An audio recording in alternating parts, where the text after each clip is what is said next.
தேவால் சொன்னபடி மன்மதன் பானத்தால் தேவரை தொடுத்தடித்தான்.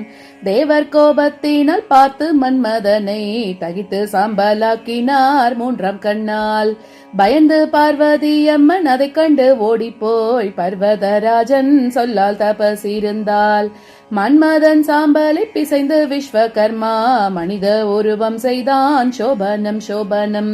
சாம்பமூர்த்தி அப்போ அமிர்த கடாட்சத்தால் சாம்பல் பொம்மையை பார்த்தவுடன் சாம்ப சிவனுடைய அமிர்த கடாட்சத்தால் சாம்பல் புருஷன் ஜீவனோடு எழுந்தான். விஸ்வகர்மா அந்த குழந்தையை கொண்டு போய் விருப்பத்துடனே வளர்த்த பின்பு வேண்டிய வரங்களை அடையும் பொருட்டவன் ஈசனை பூஜித்தான். சோபனம் சோபனம். 60,000 வருஷம் சாம்ராஜ்யமும் அவனுக்கு கொடுத்தார் பரமேஸ்வரர். மற்றும் ஒருவர் அவனை ஜெயிக்காமல் வரத்தையும் கொடுத்து அனுப்பி வைத்தார். அவர் கோப அக்னியில் உண்டானதால் இவன் அசுரனாகினான். இதை கண்டு பிரம்மா அமர சத்ருவானான் பண்டு போல என்றார். ஆகையால் பேர் பண்டன். சோபனம் சோபனம். பண்டாசூரன் இப்படி உண்டானவுடனே பாதாளத்தில் போன அசுரால் கேட்டு கண்டக அசுரால் பண்டாசூரனை உடனே கற்பித்தால் பட்டணம் உண்டாக்கவே மயனை வருத்தி பண்டாசூரன் உடனே மகேந்திரபுரிக்கு தெற்கு பக்கத்தில் செய்யச் சொன்னான். சோனித புறத்தை மயனும் செய்தானதை நன்றாய். சோபனம் சோபனம். சுக்கிர பகவான் கொணந்து கொடுத்தார் கிரீடம் சிம்மாசனம் வெண்சாமரங்குடையும். சுக்கிரன் போல் யோசனை உள்ள தம்பியான விஷுக்கிரனை வலது தோளில் சிருஷ்டித்தான். இடது தோளில் தம்பி விஷங்கனை சிருஷ்டித்தான். இன்னும் ஒரு தங்கை திமினி என்பால் வடிவுள்ள 4 பெண்டாட்டி உண்டவனுக்கு வாதாபி மர்தனா. சோபனம் சோபனம். அஷ்டமந்திரிமார்கள் மந்தர ஆலோசனை சொல்ல அவர்களை கொண்டு ராஜ்யம் நடத்துகிறான். துஷ்ட அசுராலின் துர்புத்தி கேட்காமல் சுக்கிராச்சாரி நித்தம் புத்தி சொல்வார். அதித்தி பூஜை ஹோமம் சிவ பூஜை நேமங்கள் அசுராலும் செய்கின்றீர் சுக்கிரன் சொல்லால். மதியும் தர்மமாற்ற பண்டாசூரனுக்கு வாழ்வு வந்த பொழுது. சோபனம் சோபனம். பண்டாசூரனுக்கு பல நாளைக்கு பின்பு கெட்ட புத்தி வந்து தேவர்களை பிடிக்க துவங்கினன். வாசவன் முதலாக பிடித்து கொண்டு வந்து தன் கோட்டையில் காவல் காக்கச் சொல்லி சேவகராகவே கட்டளையிட்டான். தேவர்களை துஷ்டன் கையில் அகப்பட்டு விழிக்கிறார்கள் வில்வலாந்தகனே கேள். சோபனம் சோபனம். தங்கட்கு வினையை தேவால் வருத்தி கொண்டார். தாருகாசுரனை வதைக்க வென்றேன்.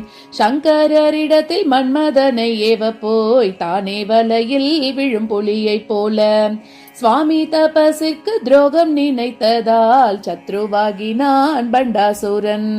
வம்பன் பண்டாசூரனை வதைப்பதற்கு மனதில் நிச்சயித்தார்கள். சோபனம் சோபனம். நிச்சலப்படுகிற சங்கடம் அறிந்து சத்ரு சம்ஹார மகாவிஷ்ணுவும் அச்சுதரும் மாய சக்தியை வருத்தி அசுரர்கள் மோகிக்கும் ரூபமதாய் சொல்வர் மகாவிஷ்ணு தோழி மாயை நீயும் துஷ்டன் பண்டாசூரன் தர்மங்களை ஒன்றையும் அவர்கள் செய்யாமல் மோகிப்பித்து உபத்திரவி போ என்றார். சோபனம் சோபனம். உத்தரவாலே மாயையும் தனக்கு ஒப்பான 8 தோழிமாருடன் உத்தியான வனத்திலே பண்டாசூரன் நித்தியம் உதயத்தில் குளிக்கும் குளக்கரையில் பச்சை கல்லிழைத்த படிக்கட்டின் மேலே பாடுகிறாள் மாயை வினையுடன். பிச்சிக்கோடி மேலே குயில் கூவினார் போல பெண் கோடி பாடுகிறாள். சோபனம் சோபனம். நித்தியம் வருவது போல் மந்திரிமாருடன் நீராட வந்தான் பண்டாசூரனும். சித்திராங்கியான மங்கையை கண்டான். தென்மொழியாலுட பாட்டும் கேட்டான். மாய்கையை அடைந்தான் பண்டாசூரனும். மந்திரிமார் 8 பெண்களை சேர்ந்தார். மாய்கையுடன் அவன் மஞ்சத்தில் இருந்தான். வாழ்வு தேவர் காற்று. சோபனம் சோபனம்.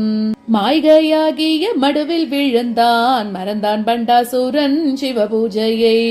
வருஷங்கள் 60,000 பண்டை வரமும் கழிந்தது நிமிஷம் போலே. குடிலாக்ஷன் முதலான மந்திரிமார்களும் கூடினார் இவன் போல மாய்கைகளை. அடித்து பறித்தாலும் மாரோடி போனாலும் அவனுக்கு தெரியாது சோபனம் சோபனம். அந்த சமயத்தில் நாரதரோடி போய் அமராளுக்கு நல்ல புத்தி சொல்வர். அசுரன் மந்த புத்தி கண்டிந்த வேளையில் தேவியை ஆராதனை செய்யுங்கள். தேவி வந்தால் உங்கள் சங்கடங்கள் தீரும், செய்யுங்கள் தபசை தாமசியாமல். இப்படி தேவர்க்கு புத்தி சொல்லிவிட்டு ஏகினான் நாரதர் சோபனம் சோபனம். தேவமுனி சொல்ல இந்திரனுடன் கூட செய்கிறார் தேவர்கள் உக்கிர தபசை. ஈஸ்வரியை நோக்கி வருஷம் 10,000 இப்படி தேவர்கள் தபம் செய்தார்கள். ஆகார நித்திரை விட்டெல்லா தேவர்களும் அதிகடினமான தபசிருந்தார். பகவதி ஈஸ்வரியால் இதுவரைக்கும் பிரத்யக்ஷமாகவில்லை சோபனம் சோபனம். அசுர குருவும் தேவர் தபசை கண்டு அவருட முதல் கொள்ளை போனது போல் விசையாய் வந்து பண்டாசூரனிடம் சொல்லி விக்கினன் செய்ய சொன்னான் தேவர்கட்கு. செய்தியை கேட்டவுடன் மாய்கையை விட்டு சிம்மாசனத்தில் வந்து யோசித்தான். வதம் செய்கின்றோம் என்று சேனையுடனே வந்தான் வானவர் தங்களிடம் சோபனம் சோபனம். வந்திங்கே பார்க்கும் பொழுது தேவரை சுற்றி மாய்கையாலே ஒரு கோட்டை கண்டான். தந்திரன் செய்த கோட்டையை பேத்திட சரிப்படாமலே அவன் ஓடி போனான். கோட்டையை கண்டு பயந்திங்கே தேவால் கொடூரன் பண்டாசூரன் போட்டதென்றே சாஷ்டாங்கமாக நமஸ்கரித்தம்மனை சரணமானா தேவர் சோபனம் சோபனம். பின்னும் அந்த தேவர் எல்லோருமாய் கூடி புத்தியால் ஒன்று நிச்சயித்தார்கள். ஒன்று செய்வோம் தேவி ஜெகத்திலே உண்டானால் ஓடி வந்து நம்மை ரட்சிக்கட்டும். இல்லையாகில் நாம் இவரவர் தேகத்தை கணுக்கணுவாய் சேதித்து ஹோமம் செய்வோம். நல்ல கிணி குண்டலத்தில் உடம்புகளை தேவால் நறுக்கி ஹோமம் செய்தால் சோபனம் சோபனம். கால் முதல் தோள் வரை ஹோமம் செய்து தேவால் கழுத்துடன் குதிக்க நிச்சயித்தார்கள். மின்னல் மலை போல அக்னி குண்டத்தில் மின்னிக் கொண்டொரு காந்தி உண்டாயிற்று. ஆச்சரியத்துடன் தேவால் தேஜஸை கண்டார். அதற்குள்ளே ஸ்ரீ சக்கர ரதத்தை கண்டார். அழகான ஸ்ரீ சக்கர ரதத்தின் மேல் லலிதா அம்மன் அவதரித்தால் சோபனம் சோபனம்.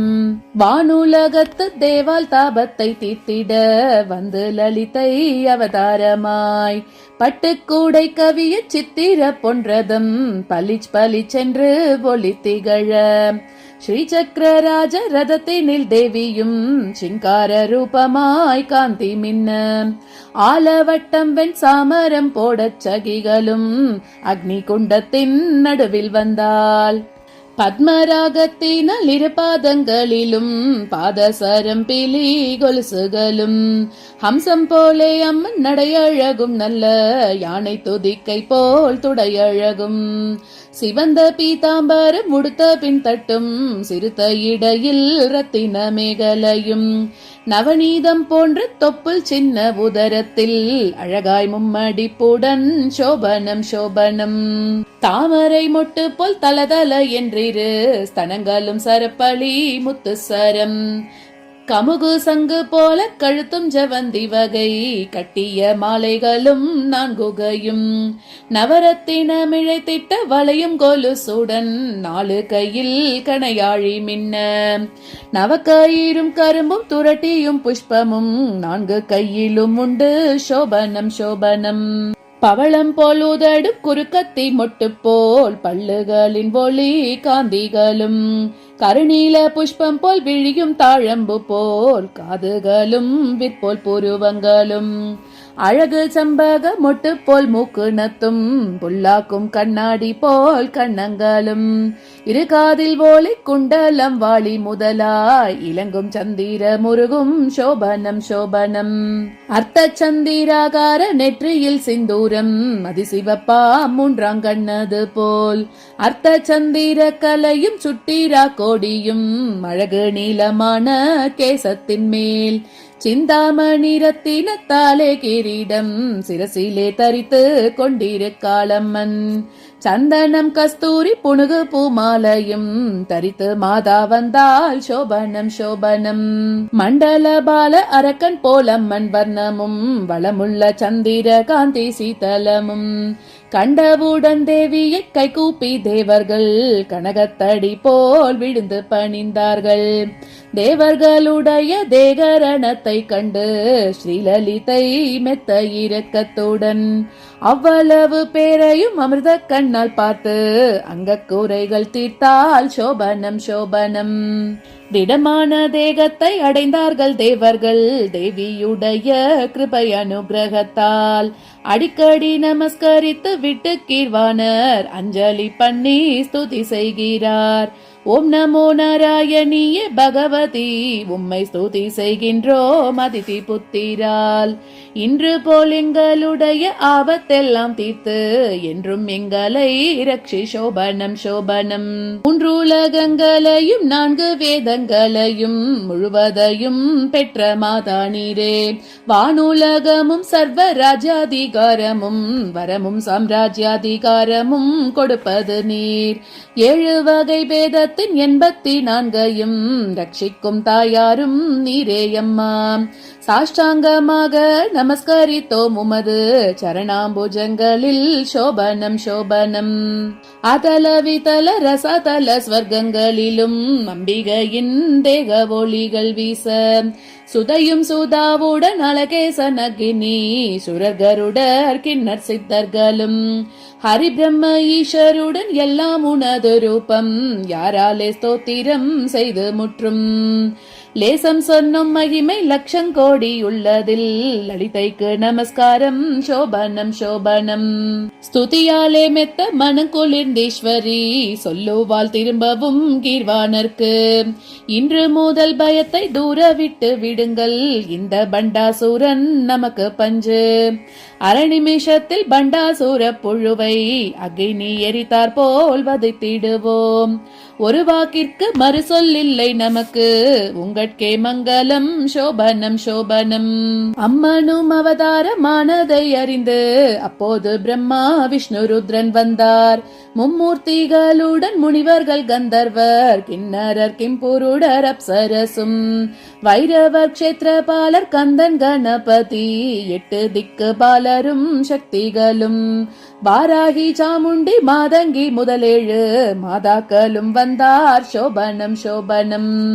சகலரும் வந்து லலிதா தேவியுடைய சன்னதி நிரம்பி இருந்தார்கள். மகாதேவியை நமஸ்காரம் செய்து விட்டு வாழ்த்து ஸ்துதித்து கொண்டிருந்தார்கள். நான்முகராஜ்ஞையால் தேவிக்கு மண்டபம் நல்ல சிற்பி விஸ்வகர்மாவினால் ராஜேஸ்வரிக்கும் இசைந்தா போலவே கிரகம் நிர்மாணம் செய்து வைத்தார் சோபனம் சோபனம். அம்மன் கிருபையாலே விஸ்வகர்மாவும் அழகான புறங்களும் சபைகளுடன் சிந்தாமணி ரத்னம் பல பலவென்று மின்ன சிம்மாசனம் உண்டு பண்ணி வைத்தான். பட்டண அமைப்பையும் அம்மன் தன் அழகையும் பார்த்து பிரம்மதேவர் யோசிக்கின்றார். நாட்டுக்கு பதியான அம்மனுக்கிப்போ நாயகர் வேண்டுமே சோபனம் சோபனம். தேவிக்கு கணவனார் ஈஸ்வர் அல்லாமல் ஜகத்திலே வேறே ஒருவர் இல்லை. அவருக்கோ ஆனால் சுடலையில் இருப்பு அரவமும் எலும்புமே ஆபரணம். சாம்பலும் பூசி சடையும் தரித்து தலைமண்டையோட்டையும் கையில் கொண்டு அம்பலத்தாடினார் இவருக்கு கணவராய் ஆகுவதெப்படி சோபனம் சோபனம். இப்படி பிரம்மா மனதில் எண்ணியதை ஈஸ்வர் அறிந்து நல்ல ஒளியுடனே 30 கோடி மன்மதாகார ரூபமாய் வேஷம் தரித்ததி சுந்தரமாய் மகுட குண்டலத்துடன் அழகு பீதாம்பரமும் மார்பில் சந்தனம் முத்து மாலையுடன் மோகன வேஷம் தரித்திருந்தபடி தேவி முன்னே நின்றார் ஈசன் சோபனம் சோபனம். நின்ற நிலையில் அதிசுந்தரமான லலிதா தேவிக்கு இசைந்த அழகும் என்றும் 16 வயதும் தரித்துக் கொண்டு இருக்கின்ற ஈஸ்வரரை கண்டு பிரம்மா காமேஸ்வரர் என்று பேருமிட்டவருக்கும் கண்ணாட்டி லலிதேஸ்வரி தேவிக்கும் ஓம் என்று இவர்கள் 2 பேருக்கும் இப்போ விவாகம் செய்யலாம் என்றார் சோபனம் சோபனம். கமலாசனருடைய ஆக்னையால் விஸ்வ கர்மாவும் மயனும் 2 பேருமாய் கமனீயமாய் ஸ்வர்ண ரத்னங்களாலே கல்யாண மண்டபம் உண்டாக்கினர். வாழை கமுகு கரும்பு பூச்சரங்களும் வாடாத மாலையும் நிறைத்தார்கள். கொழுந்து பிச்சி மறு குடமல்லி இருவாட்சி கோலாகலம் செய்தார் சோபனம் சோபனம். சோடித்து கல்யாணத்துக்கு எல்லாம் பிரம்மாவும் கோவிந்தருடைய சம்மதத்தாலே ஒடுக்க வணக்கமாய் அம்மனை பார்த்து உம்மை கணவருடன் பார்ப்போம் என்றார். மாதாவும் தன்னுடைய கழுத்தில் இருந்ததொரு மாலையை கழற்றி அம்பலத்தில் போட்டாள். நாதர் காமேஸ்வரர் கழுத்தில் இந்த மாலை ராஜியாய் சேர்ந்தது சோபனம் சோபனம். கீர்வாணர் வாதியம் 18 முழக்கினார். கீர்வாணர் புஷ்ப வருஷம் சொரிந்தார். ஊர்வசி முதலானோர் நர்த்தனம் செய்தார்கள். உடனே கல்யாண வேஷம் தரித்தாள். ஈஸ்வரும் தேவியும் மாலையிட்டார்கள். இருவரும் இருந்து கண்ணூஞ்சலாட வாசுதேவராலே உமையவளை தாரை வார்க்க சொன்னார் பிரம்மா சோபனம் சோபனம். பத்மாசனர் சொல்லால் நல்ல முகூர்த்தத்தில் பரிமளிக்கும் தேவ சபை நடுவே பத்தினியுடன் கூட விஷ்ணு காமேஸ்வரருக்கு பக்தியாய் மதுவர்க்கம் தான் கொடுத்தார். காமேஸ்வரருக்கு லலிதேஸ்வரியை கன்னிகாதானம் செய்தார் மகாவிஷ்ணுவும். காமேஸ்வரரும் திருமங்கல்ய தாரணம் கட்டினார் லலிதைக்கு சோபனம் சோபனம். நெய்யால் ஹோமம் செய்து பாணி கிரகணம் செய்து ஈஸ்வரம்மனை அம்மி ஏற்றினார். மெய்யாக அக்னியை 3 தரம் சுற்றி முக்கண்ணர் பொறியினால் ஹோமம் செய்தார். காமேஸ்வரரும் லலிதேஸ்வரியை தான் கல்யாணம் செய்து கொண்டார் சுகமாய். பூமி முதல் 3 லோகத்தவர்களும் புகழ்ந்தார்கள் அகஸ்தியரே சோபனம் சோபனம். காமேஸ்வரருக்கும் காமேஸ்வரிக்கும் கரும்பு வில்லுக்களை கொடுத்தார் பிரம்மா.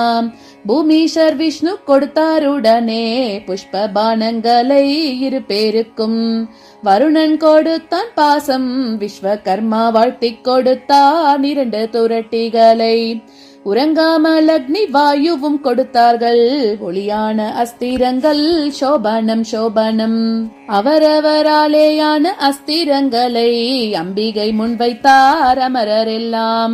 கல்யாணமான பின் சாம்ராஜ்ய அபிஷேகம் காமேஸ்வருக்கும் காமேஸ்வரிக்கும். பட்டாபிஷேகத்தை செய்தார் தேவரெல்லாம் பரிபாலனம் செய்து ரட்சிக்கவே. பட்டண பிரவேசத்துக்கு புஷ்ப விமானத்தை பத்மாசனர் செய்தார் சோபனம் சோபனம். 18 வாத்தியம் மத்தளம் தாளங்கள் பாட்டு புல்லாங்குழல் கேளிக்கையும் மதையானை குதிரையும் கொடியால வட்டமும் வரிசையாய் முனிவரும் ஸ்தோத்தரிக்க. சோடித்து அம்மனையும் காமேஸ்வரரையும் கோஷித்து விமானத்தில் ஏற்றி வைத்து கோஷமாய் தெருவீதி வரும்போது ஹாரத்தி கோதையர் எடுத்தார்கள் சோபனம் சோபனம். ராஜகிரகத்தில் வந்து சிம்மாசனத்தில் நாதரோடு கூட இருந்தாள் தேவி. யாசித்த பேர்க்கெல்லாம் அபீஷ்ட வரங்களை பார்த்து கொடுத்தால் அமிர்த கண்ணால். காமாட்சி என்ற பெயர் கொடுத்து பிரம்ம தேவால் காத்திருந்தால் 10,000 வருஷம். தேவியின் சந்நிதியில் தேவால் காத்திருப்பதை தேவியிடம் சொன்னார் நாரதர் சோபனம் சோபனம். சுரமுனி வேண்டுதலால் தேவர் கிரகங்களுக்கு சொல்லி அனுப்பினால் அம்பிகையும் வரத்தாலே மதம் கொண்ட பண்டாசூரனை இனி வதைக்க வேணும் என்று ஈஸ்வரியால் ரதகஜ துரக பதாதிகளுடன் கடல் அலை போல வருகின்றாள் சேனையுடன் சதுரங்கமான சக்தி சேனைகளுடனே சங்கரி வருகிறாள் சோபனம் சோபனம். ஸ்ரீ சக்கர ராஜ ரதத்திற்கொன்பது தட்டு சிங்கார உருளைகள் 4 வேதம் பூஜ்யமான தர்மார்த்த காம மோக்ஷம் புனிதமான 4 குதிரைகளாம். ஆனந்த கொடிமரம் அதற்கு மேலழகாய் 5 யோசனை அகலம் முத்துக்கூடை 300 தேர்ப்படை முழுதும் சக்திகள் வாரால் முழுத்தேரும் தேவிக்கு சோபனம் சோபனம்.